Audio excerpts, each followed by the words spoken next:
हे learners, Reliance ने last 3 साल के अंदर 3.25 लाख करोड़ की फंडिंग को रेस किया है। 20+ ब्रांड्स को या तो एक्वायर किया है या फिर उसके अंदर हैवी अमाउंट के अंदर इन्वेस्ट किया है। 5 से भी ज्यादा खुद के नए वेंचर स्टार्ट किए हैं। तो रिलायंस इतनी ज्यादा फंडिंग का क्या करने वाला है, क्यों वो नई नई कंपनीज को एक्वायर कर रहा है, क्यों नए नए वेंचर स्टार्ट कर रहा है, क्या बिजनेस स्ट्रेटेजी है, क्या बिजनेस मॉडल को रिलायंस लेकर आने वाला है, एंड कैसे इंडियन रिटेल इंडस्ट्री के अंदर रिलायंस एक माफिया बनने वाला है, जो इंडस्ट्री 2025 तक $1.1 ट्रिलियन की हो जाने वाली है। उसको कैसे रिलायंस कैप्चर करेगा, कैसे मोनोपोली क्रिएट करेगा एंड कैसे कॉम्पिटिटर को डिस्ट्रॉय करने वाला है। छोटी से छोटी डिटेल्स आज हम जानने वाले हैं। And as a being learner, being business owner, आप क्या जान सकते हो एंड सप्लाई चेन की one of the most important lessons को आज हम जानने वाले हैं। इंडिया की रिटेल इंडस्ट्री की 2022 के अंदर वैल्यूएशन थी $836 बिलियन, जो 2032 के अंदर $2 ट्रिलियन हो जाएगी। इंडिया के रिटेल इंडस्ट्री के अंदर सबसे मेजर पार्ट है फूड एंड ग्रोसरी इंडस्ट्री का, जिनका शेयर है 65%। एंड रिलायंस सबसे पहले फूड एंड ग्रोसरी इंडस्ट्री को कैप्चर करना चाह रहा है और उसके लिए रिलायंस ने अपनी स्ट्रेटेजी को 2 पार्ट के अंदर डेवलप किया है। सबसे पहला पार्ट है 3C of retail business and दूसरा पार्ट है supply chain. Indian retail system के 3 सबसे इंपॉर्टेंट पिलर्स है, जिनको कहा जाता है 3C of Indian retail system, जिसके अंदर आता है cost, convenience and communication. DMart offer करता है कॉस्ट, इस वजह से सक्सेसफुल है।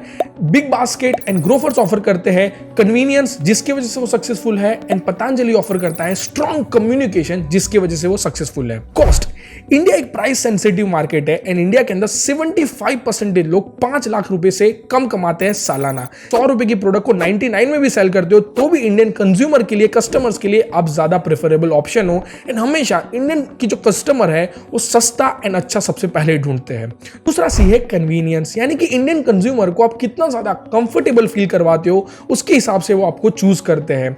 यानी कि आप होम डिलीवरी भी ऑफर कर रहे हो, फ्री डिलीवरी भी ऑफर कर रहे हो, नहीं 10 मिनट डिलीवरी भी ऑफर कर रहे हो, आप COD भी दे रहे हो एंड साथ में ऑनलाइन पेटीएम के थ्रू, कैश के थ्रू एंड साथ में आप क्रेडिट कार्ड को भी एक्सेप्ट कर रहे हो। आपके वहां पे कोका कोला भी मिल जाएगी, जीरा भी मिल जाएगी, यानी वैरायटी ऑफ ऑप्शंस भी मिल जाएंगे। साथ में रिटर्न पॉलिसी भी मिलेगी, एक्सचेंज पॉलिसी भी मिलेगी एंड साथ में आपको एक्स्ट्रा ऑर्डिनरी कस्टमर सपोर्ट भी मिलेगा। यानी कि आप यूजर को जितना अच्छा एक्सपीरियंस दोगे उतना ज्यादा प्रेफरेबल चॉइस बनोगे। तीसरा सी है कम्युनिकेशन। एडवर्टाइजमेंट के थ्रू, मार्केटिंग के थ्रू, ब्रांडिंग के थ्रू, प्रमोशनल मेथड के थ्रू बार आप कस्टमर के साथ कम्युनिकेट कर रहे हो, उसको ऑफर्स दे रहे हो, उसको रिवॉर्ड पॉइंट्स दे रहे हो, उसको मेंबरशिप ऑफर कर रहे हो। फेस्टिवल सीजन्स के अंदर आप हर तरीके से बार कस्टमर के दिमाग के अंदर टैप कर रहे हो कि अगर उसको कुछ परचेस करना है तो उसके लिए एक ही ऑप्शन है, आपकी ब्रांड। इस तरीके से आप एक स्ट्रॉन्ग कम्युनिकेशन बिल्ड करते हो एंड कस्टमर के साथ बार कनेक्ट करते हो, जैसे पतंजलि ने किया एंड रिलायंस ये करने वाला है 3 स्ट्रेटेजी से, जिसके अंदर आती है vertical integration, multi dimension scaling and mega bulk buying. अब ये तीनों स्ट्रेटेजी को जेठालाल की स्टोरी के जरिए समझते हैं। जेठालाल दिल्ली के अंदर जेठा स्टोर को रन करते हैं और उनके पास है 100 स्टोर और वो वहां पर नमकीन को सेल करते हैं और जिस ब्रांड को वो सेल करते हैं उस ब्रांड का नाम है जी नमकीन। वो अपने होलसेलर से सारे पैकेट्स को परचेस करते हैं, 15% मार्जिन ऐड करते हैं, यानी कि उनको सारे पैकेट्स मिलते हैं 85 रुपीज के अंदर एंड वो कस्टमर को सेल करते हैं 100 रुपीज के अंदर। वो एक बार आराम से बैठते हैं और वो अपने आगे की सप्लाई चेन को नोटिस करते हैं और उनको पता चलता है कि उनके आगे जो होलसेलर है वो कमा रहा है 10% कमीशन, उसके आगे जो डिस्ट्रीब्यूटर है वो भी 10% कमीशन कमा रहा है और उसके आगे जो मैन्युफैक्चरर है वो तो कमा रहा है 50% कमीशन। जेठालाल क्या करते हैं कि सबसे पहले थोड़ी बहुत इक्विटी को डाइल्यूट करते हैं एंड खुद ही बन जाते हैं होलसेलर, जिसकी वजह से उनके पास बन जाता है 25% का मार्जिन। थोड़ा बहुत प्रॉफिट अर्न करते हैं एंड उसके बाद खुद डिस्ट्रीब्यूटर बन जाते हैं, जिसके बाद उनके पास 35% का मार्जिन है। अगर वो 5% डिस्काउंट के साथ भी अगर अपनी रिटेल बिजनेस के अंदर सेल करते हैं फिर भी उनके पास सबसे ज्यादा कस्टमर आएंगे, क्योंकि बाकी सारे रिटेलर्स को 100 रुपीज में सेल करेंगे, लेकिन as a being distributor Jethalal वही जी नमकीन के पैकेट्स को 95 रुपीज के अंदर सेल कर सकते हैं और उसके बाद भी उनके पास प्रॉफिट बचने वाला है। और इस तरीके से वो बिजनेस को रन करते हैं और उसके बाद उनको पता चलता है कि सप्लाई चेन पूरी मेरी है, सबसे ज्यादा पैकेट्स भी मैं सेल कर रहा हूं, लेकिन 50% मार्जिन कमा रहा है जी नमकीन खुद। और वो उसके बाद अपनी इक्विटी को थोड़ा और डाइल्यूट करते हैं, अपने एसेट्स को थोड़ा और सेल करते हैं एंड उसके बाद 100 करोड़ की फंडिंग रेस करके जी नमकीन को ही एक्वायर कर लेते हैं। अब जेठालाल के पास है 85% मार्जिन, यानी कि अगर वो 20% भी डिस्काउंट दे फिर भी वो प्रॉफिट के साथ सेल कर सकते हैं। साथ ही उनके जितने भी स्टोर्स हैं वो सारे स्टोर उनके खुद के कस्टमर बन जाएंगे। साथ में वो दूसरे रिटेलर्स को, दूसरे डिस्ट्रीब्यूटर्स को एंड दूसरे होलसेलर को सेल करके भी 50% मार्जिन अर्न कर सकते हैं।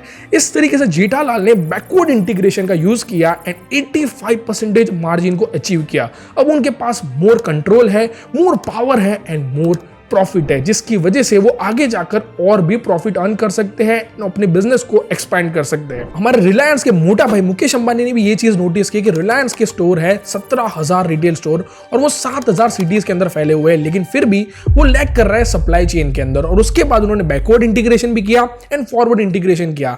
रिलायंस बैकवर्ड इंटीग्रेशन के अंदर as a being manufacturer and wholesaler lag कर रहा था एंड फॉरवर्ड इंटीग्रेशन के अंदर छोटे छोटे रिटेलर्स के अंदर वो लैग कर रहा था।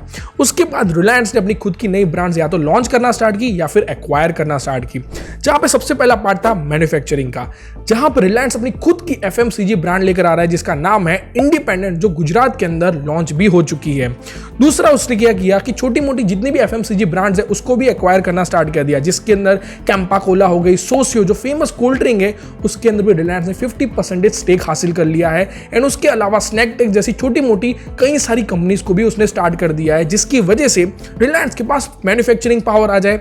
सेकेंड एरिया है होलसेलर का, जिसके लिए रिलायंस ने मेट्रो, जो एक बहुत बड़ा होलसेलर है इंडिया के अंदर, उसको भी अभी रिसेंटली एक्वायर कर लिया है। साथ में डिफरेंट लोकेशन के अंदर जय सूर्यास हो गया, 7-Eleven हो गया, जय कनन डिपार्टमेंटल स्टोर हो गया, ऐसे छोटे मोटे जितने भी होलसेलर है एंड रिटेल चेन्स है उनको भी एक्वायर करना स्टार्ट कर दिया।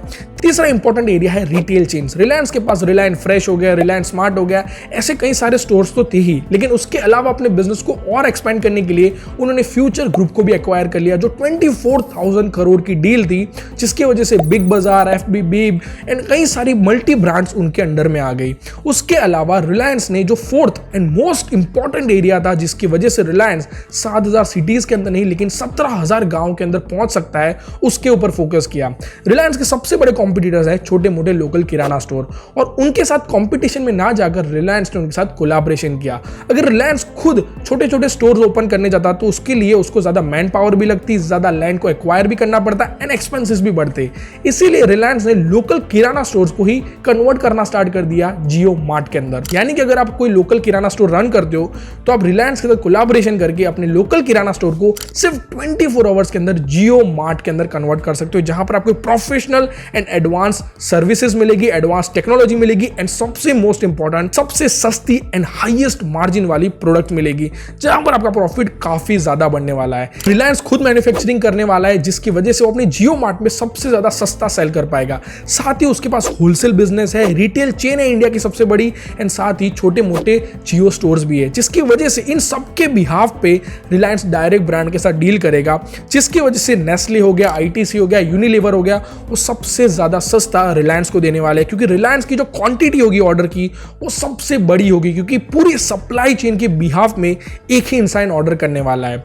यानी कि जो च्यवनप्राश मार्केट के अंदर 250 रुपए में मिल रहा है, अब रिलायंस उसको 200 रुपए में सेल करेगा। जो मैगी मार्केट के अंदर 10 रुपए में मिल रही है, रिलायंस उसको 7 रुपए में सेल कर सकता है। एंड जो डेयरी मिल्क आपको 10 रुपए में मिल रही है, रिलायंस उस डेयरी मिल्क को 8 रुपए 50 पैसे में भी सेल कर सकता है। यानी रिलायंस के पास जो प्राइसिंग होगी वो और किसी कॉम्पिटिटर के पास होगी नहीं। अगर कोई मैच करने भी जाएगा उस प्राइस को तो वो बहुत ही ज्यादा हैवी लॉस करेगा। यानी रिटेल बिजनेस का सबसे बड़ा सी था यानी कॉस्ट, वो रिलायंस ने बहुत ही इजीली सॉल्व कर दिया, पूरी सप्लाई चेन को ही एक्वायर कर लिया। अब आपने ये स्टोरी पहले भी सुनी होगी कि जब जियो लॉन्च हुआ था तो रिलायंस ने पूरी इंडस्ट्री को ही डिस्टर्ब करके रख दिया था। इस बार भी रिलायंस का कुछ ऐसा ही प्लान है। अब बात करते हैं दूसरे सी का, जो था कन्वीनियंस। अब इसके लिए रिलायंस ने मल्टी डायमेंशनल स्केलिंग का यूज किया, यानी कि दूसरे एरिया के अंदर भी स्टार्टअप को एक्वायर किया।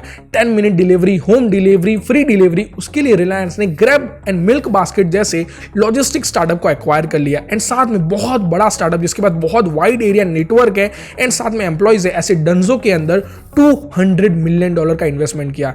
यानी कि आपको 10 मिनट वाली डिलीवरी इजीली मिलेगी रिलायंस के थ्रू।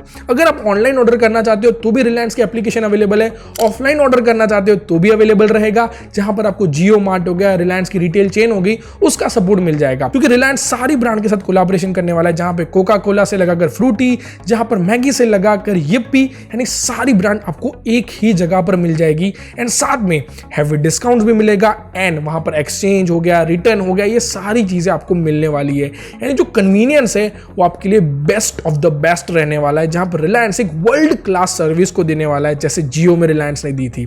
और उसके बाद आता है तीसरा सीट जो है कम्युनिकेशन। और कम्युनिकेशन को स्ट्रांग बनाने की शुरुआत 2016 से ही हो गई थी, जब रिलायंस ने खुद का जियो प्लेटफॉर्म लॉन्च किया है। यानी कि आज इंडिया का सबसे बड़ा टेलीकॉम ऑपरेटर रिलायंस खुद है जियो की वजह से। और जियो के पास इंडिया के 410 मिलियन कस्टमर का डायरेक्ट फोन नंबर है, और जिस फोन नंबर पे वो कभी भी मैसेज कर सकते हैं, रिमाइंडर्स भेज सकते हैं, ऑफर्स भेज सकते हैं, एंड सो चीजें। साथ ही रिलायंस ने जस्ट डायल को भी एक्वायर कर दिया, जिसकी वजह से उसको और कस्टमर का डेटा मिले।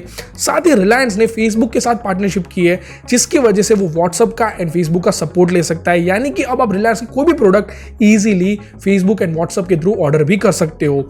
उसके अलावा रिलायंस ने टेक्नोलॉजी सेक्टर के अंदर ग्रो करने के लिए भी कई सारे स्टार्टअप्स को एक्वायर किया, जहां पर हैप्टिक जो एक एआई स्टार्टअप है, उसके अंदर भी रिलायंस ने इन्वेस्ट किया है।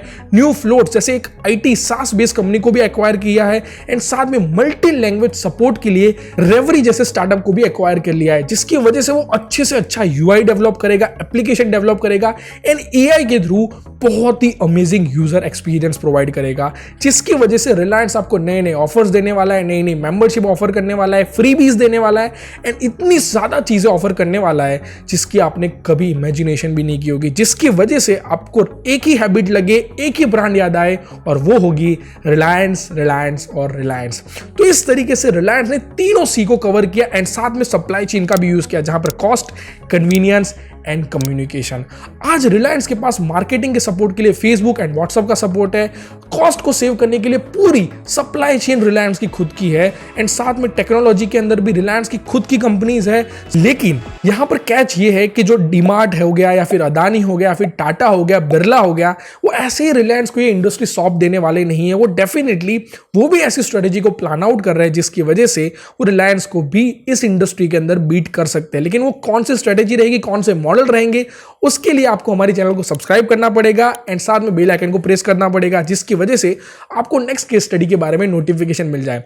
तो इस केस स्टडी को जानकर आपको कैसा लगा, कौन सा बेस्ट पार्ट आपको लगा, एंड आपके क्या व्यूज है, जरूर कमेंट सेक्शन में बताना।